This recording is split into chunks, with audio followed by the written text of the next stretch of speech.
Ryan Reynolds here from Mint Mobile. With the price of just about everything going up during inflation, we thought we'd bring our prices down. So to help us, we brought in a reverse auctioneer, which is apparently a thing. Mint Mobile Unlimited Premium Wireless. How to get 30, 30, bit to get 30, bit to get 20, 20, 20, bit to get 20, 20, bit to get 15, 15, 15, 15, just $15 a month? Sold! Give it a try at mintmobile.com/switch. $45 upfront payment equivalent to $15 per month. New customers on first 3-month plan only. Taxes and fees extra. Speed slower above 40 gigabytes per detail. Et en fait, moi, à ce moment-là, ça me tente de moins en moins de les accompagner ou de venir soit manger avec eux ou passer du temps avec eux. Parce que Joël, je trouve qu'il est pas super agréable. Je trouve qu'il parle trop. Il a un côté monsieur je sais tout, donc à chaque fois qu'on parle d'un truc, il sait, il a des trucs à dire dessus. Dans ma tête, je me dis il a vraiment un côté français dont j'étais plus du tout habituée. Ayant vécu longtemps au Québec, ce côté très dans la tête, très dans les idées, qui laisse pas beaucoup de place aux autres pour parler.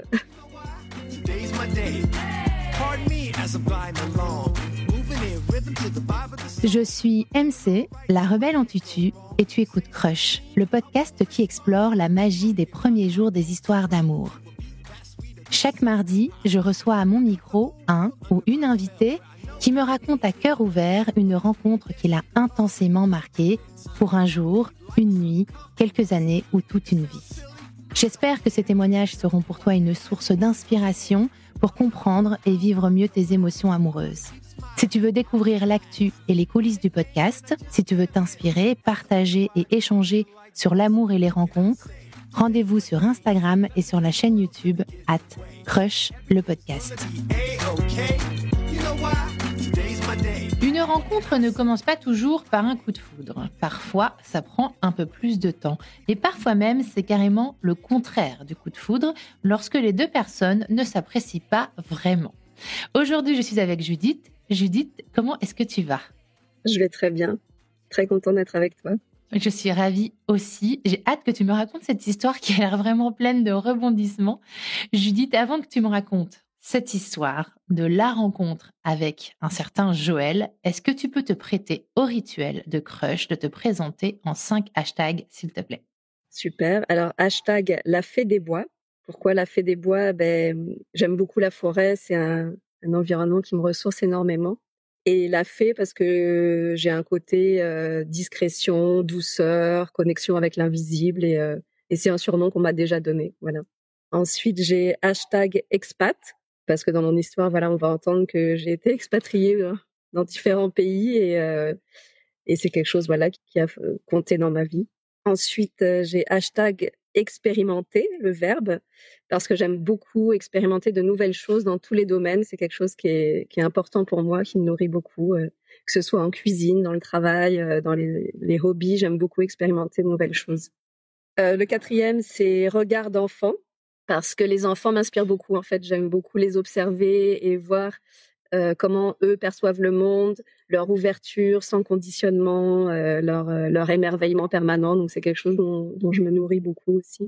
Je te comprends tellement. Tu sais, moi, avant de créer Crush, j'avais une marque qui valorisait, qui mettait en avant les mots des enfants. Tu sais, tous ces petits mots qu'on note parfois quand on est maman ou papa, même si c'est quand même souvent la maman qui le fait, dans un carnet, tu sais, où on met les mots rigolos qui nous disent quand ils se trompent ou quand ils font, tu sais, un excès de philosophie. Et ça avait commencé avec ma fille qui, un jour de confinement, elle avait 2 ans, s'était levée un matin, elle était allée dans le salon ouvrir la fenêtre, elle avait dit « Oh, regarde maman, il fait bonne humeur ce matin. » Pour dire qu'il faisait beau.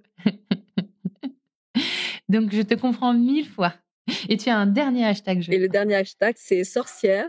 Parce qu'en fait, à la maison, j'ai toujours des pots avec des trucs qui flottent dedans, des kombucha, des plantes qui macèrent, des légumes lacto-fermentés. Voilà, j'adore transformer à ce niveau-là. Donc voilà, c'est un petit clin d'œil avec le mot sorcière.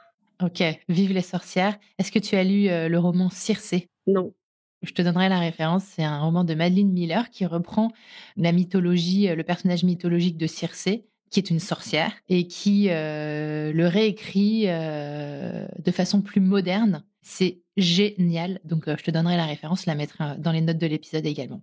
Après cette petite aparté littéraire, Si on entrait dans le vif du sujet, alors, est-ce que tu peux d'abord me dire en quelques mots dans quel environnement tu as grandi, Judith, dans quel endroit et dans quel environnement familial? Donc j'ai grandi à Paris, une famille avec un couple et 2 enfants, donc j'ai un grand frère. J'ai toujours vécu dans la même maison. Mes parents, il y avait beaucoup d'amour entre eux et en même temps, il y avait aussi régulièrement des conflits ou des tensions. Au niveau du regard sur le couple, c'est un petit peu ambivalent parce que ma mère avait régulièrement des épisodes, compliqués, soit au niveau physique, soit au niveau psychologique, avec des moments où elle devait rester au lit et cetera, et mon père était pas toujours présent. Parfois, il partait quand même en week-end, il suivait ses passions et donc voilà, à la fois beaucoup d'amour et à la fois pas toujours, un équilibre parfait, quoi. D'accord. Et du coup, toi, ça t'a donné quelle vision de l'amour au moment où tu commences ta vie amoureuse, on va dire à l'adolescence? Quelle vision tu avais de l'amour? Est-ce que c'était un truc que tu fantasmais, dont tu rêvais, un truc que tu voulais absolument vivre dans ta vie, ou c'était un élément parmi d'autres? C'était important pour moi, ouais. Je crois que vraiment il y avait cette vision romantique, que la personne aimée nous comble, nous apporte, tout ce dont on rêve et on se sent épanoui, il y avait vraiment cette idée-là, ouais.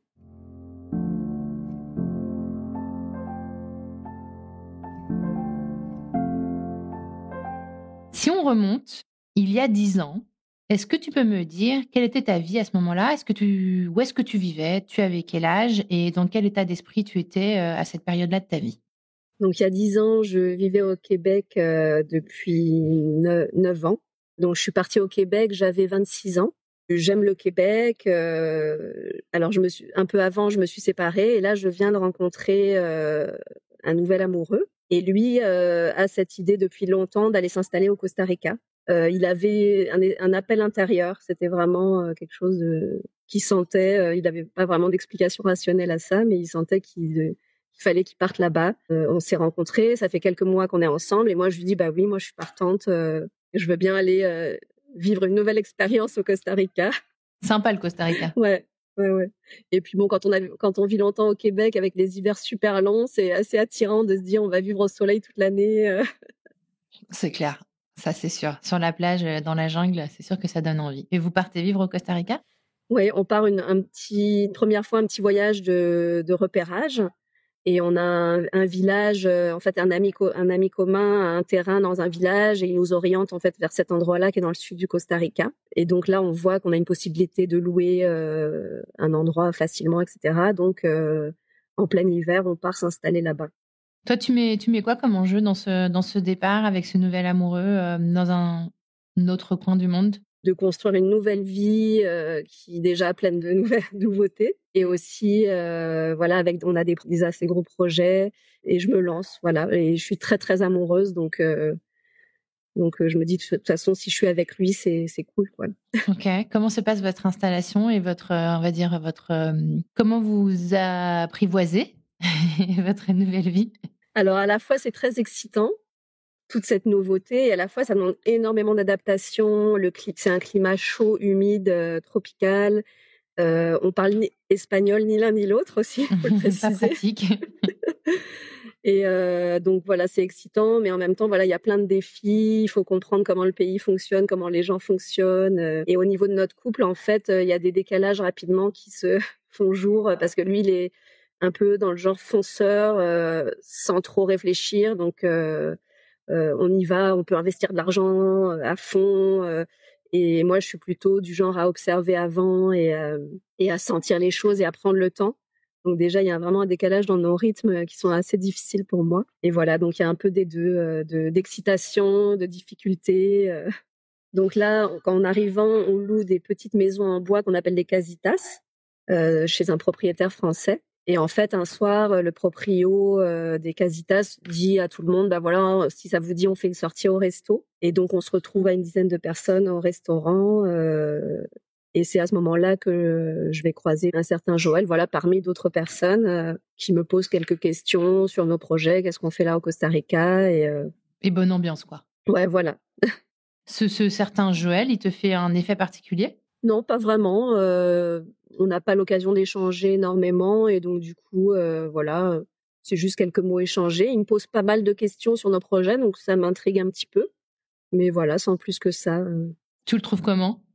Sympa, pas sympa? C'est assez neutre en fait. Et donc lui, Joël est là que pour un temps très limité. Et il repart en France. On a l'information qu'il est en train d'acheter une maison dans ce village. Lui, il repart en France. Et pendant les 2-3 mois où il n'est pas là, nous, avec mon compagnon, on déménage. On reste pas dans les petites casitas en bois qui sont pas très confortables. Et on trouve en fait une maison qui appartient à des Américains. Et on va être un peu les gardiens de la maison. Là-bas, ça se fait beaucoup de pas laisser des maisons vides. Voilà, autant pour éviter les vols que par rapport au climat, ça se dégrade énormément vite. Donc on déménage et on habite cette maison-là pour des Américains. Comment ça se passe avec ton amoureux à ce moment-là? Ça s'améliore ou au contraire, ça empire? Non, au contraire, ça empire. Ouais. Je vis beaucoup de solitude. Lui part beaucoup pour essayer de monter les projets. Et je me sens seule, je me sens triste. C'est un petit peu compliqué, ouais. 2-3 mois plus tard, en fait, Joël revient dans ce village. Voilà, on découvre qu'il est voisin. Il habite en face. Il y a juste une rivière en fait qui sépare les propriétés. Il habite juste de l'autre côté de la rivière. D'accord. Donc par hasard en fait. Oui, par hasard. Ok. Il se trouve que lui, depuis la France, il a trouvé ce plan pour cette maison-là, qui se trouve être de l'autre côté de la rivière de la vôtre, c'est ça? Voilà, c'est ça. Et là, vous devenez voisins. Voilà, on devient voisins. Et mon compagnon discute souvent avec lui et ils ont même un petit projet commun. Ils veulent fabriquer une espèce de pompe qui va dans la rivière. Enfin voilà, je ne sais pas exactement les détails, ça m'intéresse pas plus que ça. Et donc régulièrement, voilà, mon compagnon va voir Joël. Ils passent du temps ensemble. Des fois, ils vont manger ensemble. Son pote, quoi. Ouais. Et en fait, moi, à ce moment-là, ça me tente de moins en moins de les accompagner ou de venir soit manger avec eux ou passer du temps avec eux. Parce que Joël, je trouve qu'il est pas super agréable. Je trouve qu'il parle trop. Il a un côté monsieur je sais tout. Donc, à chaque fois qu'on parle d'un truc, il sait, il a des trucs à dire dessus. Dans ma tête, je me dis, il a vraiment un côté français dont j'étais plus du tout habituée. Ayant vécu longtemps au Québec, ce côté voilà très dans la tête, très dans les idées, qui laisse pas beaucoup de place aux autres pour parler.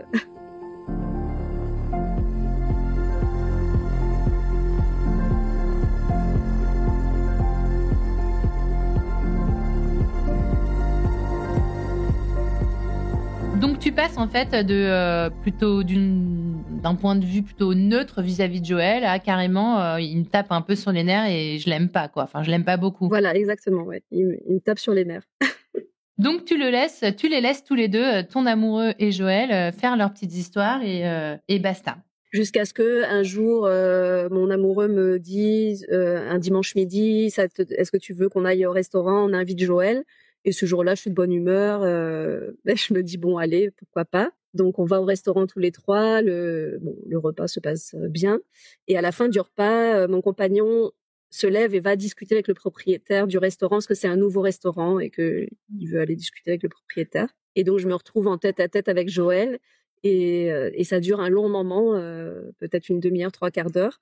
On se met à discuter de sujets plus profonds qui m'intéressent, on va dire de spiritualité, de chamanisme, d'expériences qu'on a faites l'un et l'autre, plus dans les ressentis intérieurs, etc.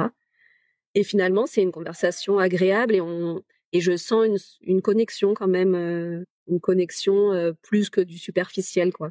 Donc là, il devient moins arrogant. Il te laisse parler pendant cette conversation, donc j'imagine. Oui, voilà aussi. Peut-être un petit intérêt ou une ouverture à son égard qui se crée. Ouais.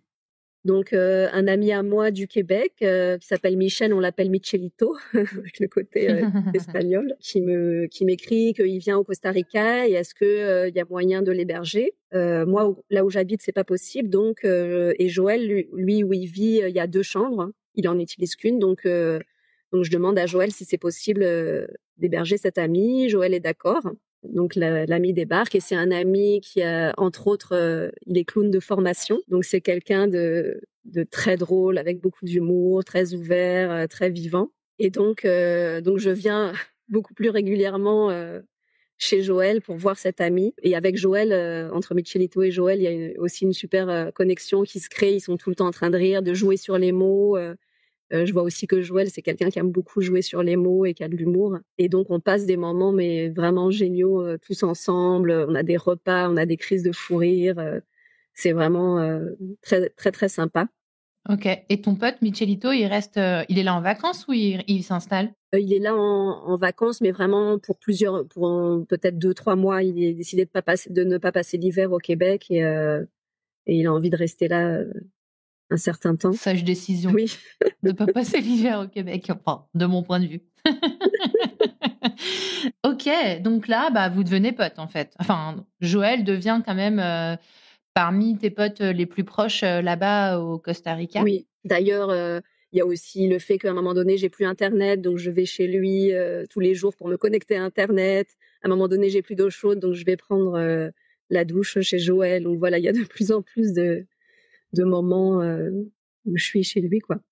À ce moment-là, avec ton amoureux, est-ce que c'est encore pire que pire d'avant ou est-ce que les choses sont plus faciles? Non, vraiment, je vois que c'est en train de me faire beaucoup de mal et que je suis vraiment pas bien.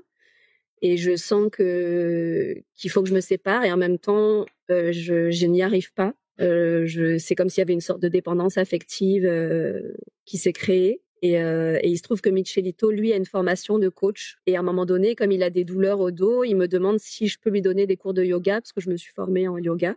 Et en échange de quoi, il m'offre des séances de coaching. Et les séances de coaching vont porter sur comment est-ce que je peux réussir à me séparer de mon compagnon tout en restant sereine et que les peurs ne prennent pas le dessus. Et avec ton compagnon, vous en parlez? Les discussions sont ouvertes? Ou c'est plutôt sous-jacent et un peu tacite? Oui, c'est plutôt sous-jacent et tacite. Enfin, lui, il voit bien que voilà, ça fonctionne pas et que je suis pas heureuse. Moi, je vois bien que notre relation n'est plus ce qu'elle était au début. Mais je ne lui dis pas que j'ai envie de me séparer. Ça, c'est Michelito qui a la mission de t'aider à passer le pas, Oui, en fait, tout à fait, à passer le cap.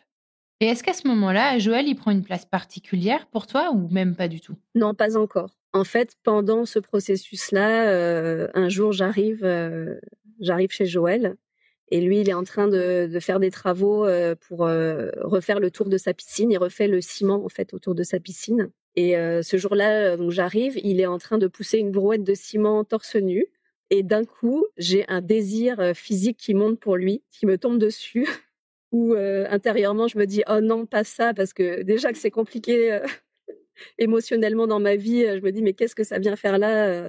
Ce désir soudain, ça me fait un peu penser à la pub. À une époque, il y avait une pub de Pepsi où on voit des gars sur un chantier en train de travailler, super sexy. Et c'est un peu... c'est un peu ça que je ressens à ce moment-là. Ouais, tu sais, c'est la pub aussi Coca-Cola avec le mec qui descend... Tu sais, avec les meufs qui sont dans le bureau, dans l'open space, et le mec qui fait les vitres. Voilà, tout à fait, c'est celle-là, oui. Ouais, c'est cette scène-là. Donc, attends, on va te la refaire. J'adore ce genre de scène.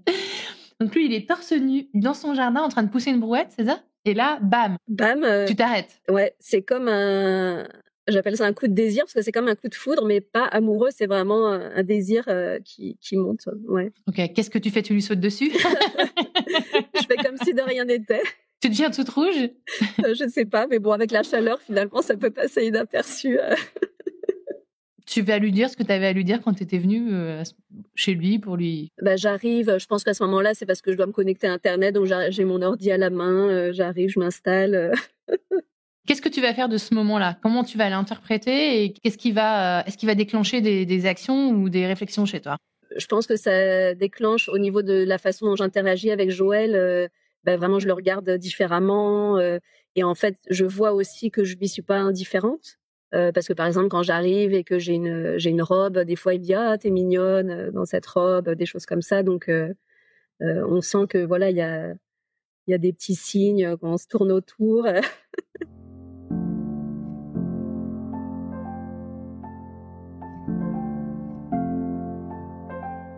Finalement, avec Joël, ça devient de plus en plus clair que il y a une attirance. Un jour, je lui demande, en fait, là, j'ai décidé de me séparer. Je cherche un logement pour déménager et je lui demande si la maison qui est juste à côté de chez lui, où les gens habitent très peu, est-ce qu'il serait pas intéressé à louer? Et je lui dis, ben voilà, je me sépare de mon compagnon. Donc il apprend à ce moment-là que je me sépare et il fait une genre de blague en disant, bah si tu as besoin de réconfort, je suis là. Et moi, je lui réponds, bah écoute, je vais déjà chercher un logement, mais on verra après pour le réconfort. Enfin voilà, je lui fais comprendre que c'est ouvert aussi de mon côté. Mais que tu veux prendre ton temps et que tu veux faire les choses dans l'ordre. Voilà, c'est clair de chacun de nos deux côtés que la séparation doit vraiment être officielle avant qu'il se passe quoi que ce soit. Je réussis à avoir enfin la discussion que je veux arrêter la relation. C'est pas du tout une surprise pour lui. Il s'y attendait et c'était, je pense, dans la logique des choses. Et on habite encore ensemble parce que voilà, il faut que l'un de nous deux trouve un logement. Et avant qu'on ait pu vraiment se séparer physiquement, on arrive à la date anniversaire de Joël. Il est né un 28 décembre. Et en fait, j'ai très envie de lui fêter son anniversaire, de me rapprocher de lui. Et donc dans la nuit du 27 au 28, en plein milieu de la nuit, j'habite à quelques kilomètres. Je me réveille dans la nuit et je me dis il faut que j'aille le voir. Et voilà, même si mon compagnon est encore dans la maison, je me lève, je prends la voiture, je roule, j'arrive jusque chez Joël et je frappe à la fenêtre. Il est 4 heures du matin et il vient ouvrir la porte et je lui dis bon anniversaire et on se tombe dans les bras l'un de l'autre. Oh, c'est trop mignon. Tu lui as fait une surprise de le réveiller au milieu de la nuit pour lui souhaiter joyeux anniversaire. Voilà. Et lui, il t'invite dans sa nuit. Et toi, tu y vas. Et j'y vais. Ok. C'est bien cette idée d'aller réveiller au milieu de la nuit un 28 décembre. J'aime bien, moi. Comment elle est cette première nuit, cette nuit? C'est vraiment très, très, très vibrant parce qu'en fait, on attendait ce moment depuis un certain temps parce que dès que nos mains s'effleuraient, dès qu'on était proches l'un de l'autre, il y avait vraiment une attirance, un désir très fort et ça vibrait. Donc, le fait de pouvoir vraiment laisser cette attirance s'exprimer, c'était vraiment chouette. Ok, explosion d'essence, explosion des draps. Keva a passar después. Oui.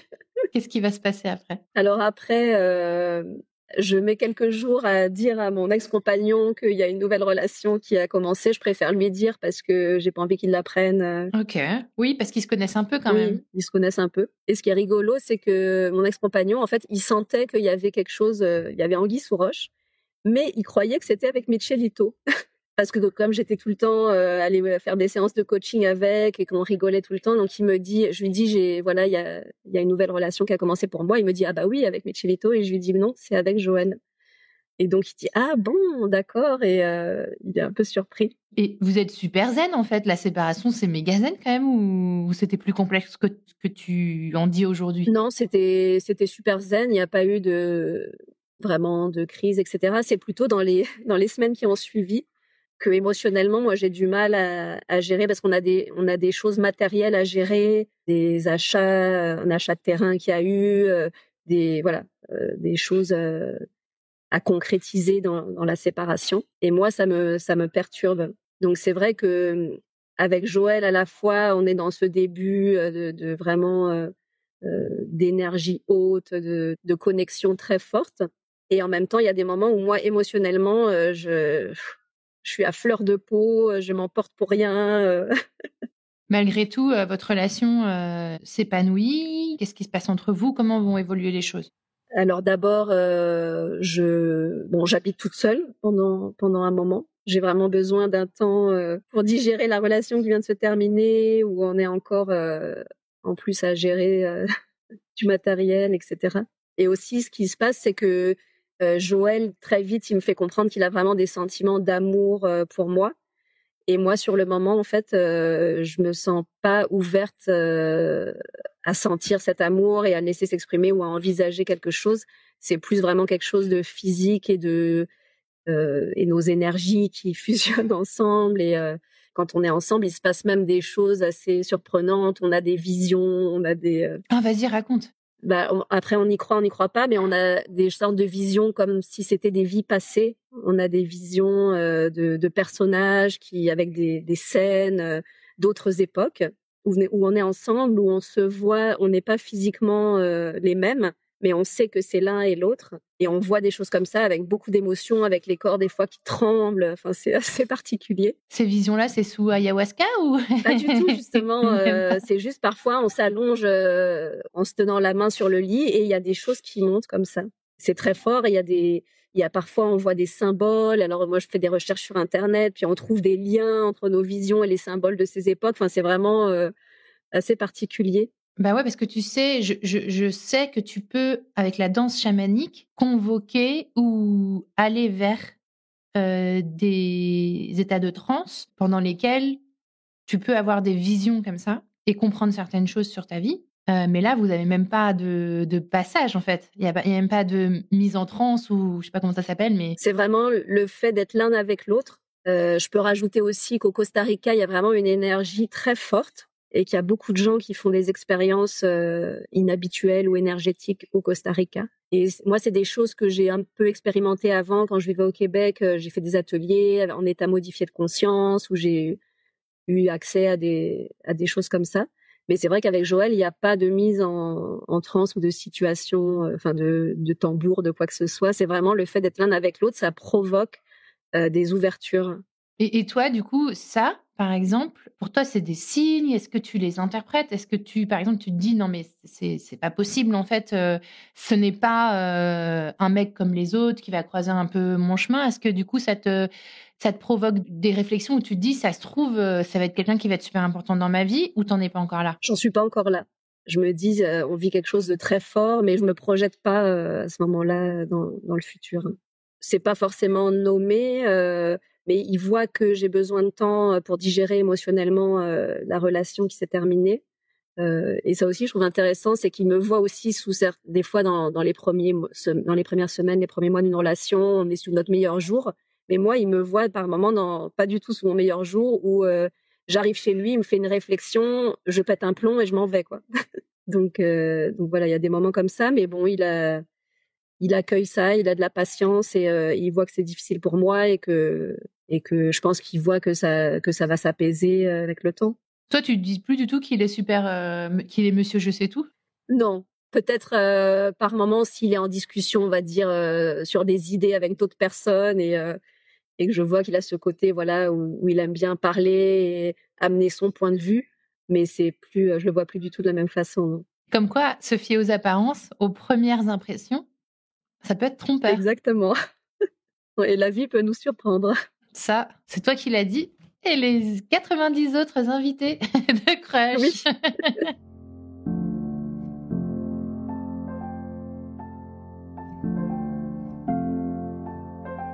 Qu'est-ce qui va se passer pour toi? Tu vas rester avec Joël?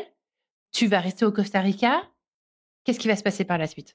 On reste d'abord au Costa Rica. Assez rapidement aussi, je lui explique que dans mes dernières relations, il y avait un désir d'enfant très très fort. Et dans les 2 dernières relations, et que ça n'a pas pu avoir lieu, mais par contre que c'est quelque chose de très important pour moi. Et il faut savoir que Joël est plus âgé que moi, il a 18 ans de plus que moi. Oh! En effet. Ah ouais, ça tu m'avais pas dit. Genre, elle garde le meilleur au bout de 40 minutes. Le meilleur. Elle garde un petit détail. Parce que j'y pense même pas, en fait, à le mentionner. Ouais. Donc lui, il avait 55 ans presque. Ouais. Et il a 2 enfants qui ont autour de 25 ans. Et donc, du coup, moi, je sais pas si avoir fondé à nouveau une famille, c'est quelque chose d'envisageable pour lui. Et donc, au moment où je lui parle voilà, de ce désir d'enfant, lui, il me dit écoute, dans la vie, si on réfléchit ou on fait pas les choses, donc de toute façon, moi, il n'y a pas de problème, je suis partant. Et il me dit ça après quelques mois de relation, donc c'est cool quand même. Et après 6 mois de relation, on se dit ok, c'est bon, on arrête de se protéger et on voit ce qui arrive. Et 2 mois plus tard, je tombe enceinte. Donc grande surprise parce que moi-même j'avais même quelques doutes à ce sujet-là, comme dans les relations précédentes, même quand je me protégeais pas, il y avait pas eu d'enfant. Donc c'est une belle surprise et le fait d'être enceinte fait voir la vie différemment.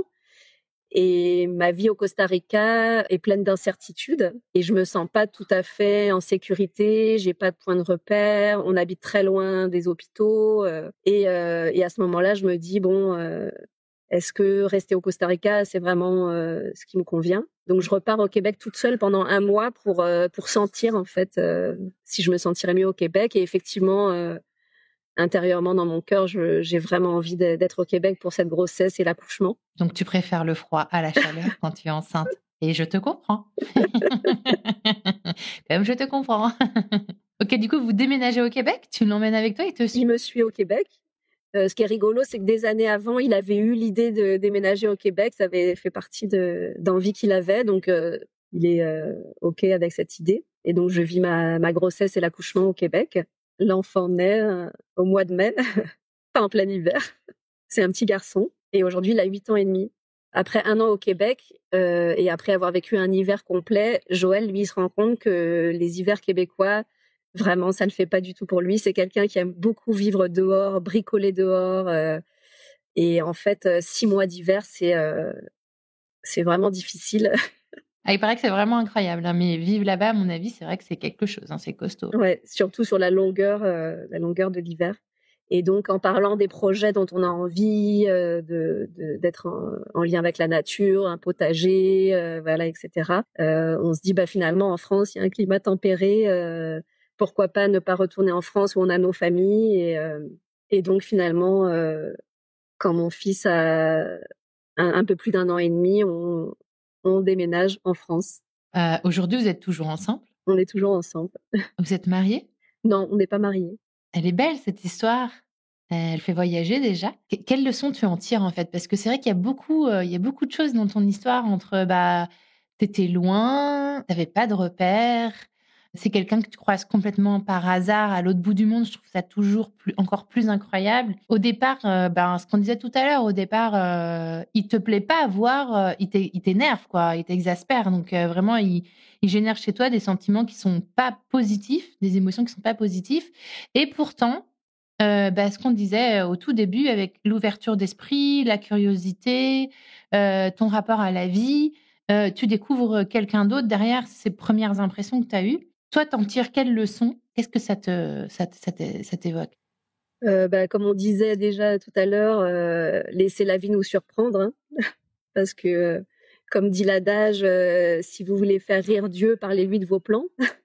Voilà. Et puis, je pense que cette idée d'ouverture, de se laisser guider par ce qui se présente à nous et voilà, ne pas se fier aux apparences. Après, l'éclairage aussi, avec le recul que je peux donner, c'est il y a une grille de lecture sur l'entente entre 2 êtres humains où on pourrait parler du plan physique, plan émotionnel, mental et spirituel. Et en fait, avec Joël, le physique et le spirituel étaient très, très connectés et en harmonie. Et c'est les plans émotionnels et mentaux qui étaient un peu plus en décalage. Et donc, ça nous a demandé de l'adaptation, de la communication. Et voilà, dans chaque couple, en fait, je pense qu'on a des zones où c'est facile et des zones où c'est un peu plus délicat. Et de comprendre et d'accepter que l'autre ne fonctionne pas comme nous. Et voilà, je pense que ça peut aider à ce que le couple puisse durer. Oui, tout à fait. Et dans ces histoires de vision que vous aviez ou de connexion dans des vies antérieures, toi, ça t'évoque quoi, ça? Tu y vois quoi? Tu y vois du destin? Tu y vois, au contraire, de la puissance humaine? Tu y vois quoi? Oui, je dirais plutôt du destin. C'est-à-dire que il y a cette impression qu'on s'est connus avant et qu'il fallait qu'on se recroise dans cette vie. Voilà, même si il n'y a pas de certitude que ce soit vrai, mais je trouve que voilà, ça fait un peu partie de notre mythologie de couple. Je vois bien. Est-ce que tu auras un message, Judith, que tu as envie de laisser aux auditeurs de Crush pour qu'ils prennent soin de leurs émotions et de leur vie amoureuse, qu'ils soient célibataires, au début d'une histoire ou dans une relation de couple qui dure depuis longtemps? Est-ce que tu as envie de leur dire quelque chose? Oui, ce que je dirais, c'est vraiment de prendre soin de son intériorité, en fait, de ce qui nous traverse personnellement. Parce que le couple, c'est vraiment la scène où va se jouer plein de projections et on va y amener tout ce qui nous habite. Et que pour moi, c'est hyper important de prendre le temps d'aller rencontrer ce qui nous habite et nous, personnellement, en dehors de l'autre, d'en prendre soin, de guérir s'il y a des choses à guérir, des blessures à guérir. Et c'est à ce moment-là que la relation est enrichie. Il y a une phrase que j'aime bien qui venait d'un livre dont je ne sais plus le titre. C'est dans le couple, quand 1 et 1 égale plus que 2. D'enrichir la relation avec ce que chacun y apporte, ça fait plus que 2. J'adore, merci beaucoup. Est-ce que tu as un petit mot à glisser à Joël ? C'est difficile. Ce serait pas un petit mot, ce serait plutôt un regard plein d'amour et de joie, avec les yeux qui pétillent. Merci Judith. Elle est belle ton histoire. Merci beaucoup pour ta générosité. Merci à toi.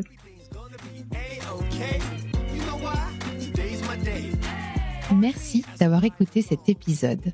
Je compte sur toi pour aller mettre 5 étoiles et un commentaire sur ta plateforme d'écoute favorite, notamment Apple Podcast. Ça prend littéralement 30 secondes et c'est crucial pour soutenir mon travail complètement indépendant. Si tu veux venir à mon micro, tu peux m'écrire sur crush.lepodcast@gmail.com et si tu veux me soutenir financièrement, clique sur le lien Patreon dans le descriptif de cet épisode. Mille merci pour ton écoute et à la semaine prochaine pour un nouveau Crush.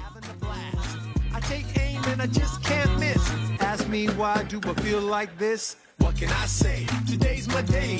Nothing in the world's gonna get in the way. Everything's gonna be A-okay. You know why? Today's my day. What can I say?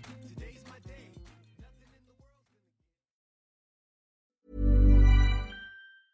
To get people excited about Boost Mobile's new nationwide 5G network, we're offering unlimited talk, text, and data for $25 a month. Forever. Even if you have a baby. Even if your baby has a baby. Even if you grow old and wrinkly and you start repeating yourself. Even if you start repeating yourself. Even if you're on your deathbed and you need to make one last call. Or text. Right, or text. The long-lost son you abandoned at birth. You'll still get unlimited talk, text, and data for just $25 a month with Boost Mobile. Forever! After 30 gigabytes, customers may experience slower speeds. Customers will pay $25 a month as long as they remain active on the Boost Unlimited plan. Forever.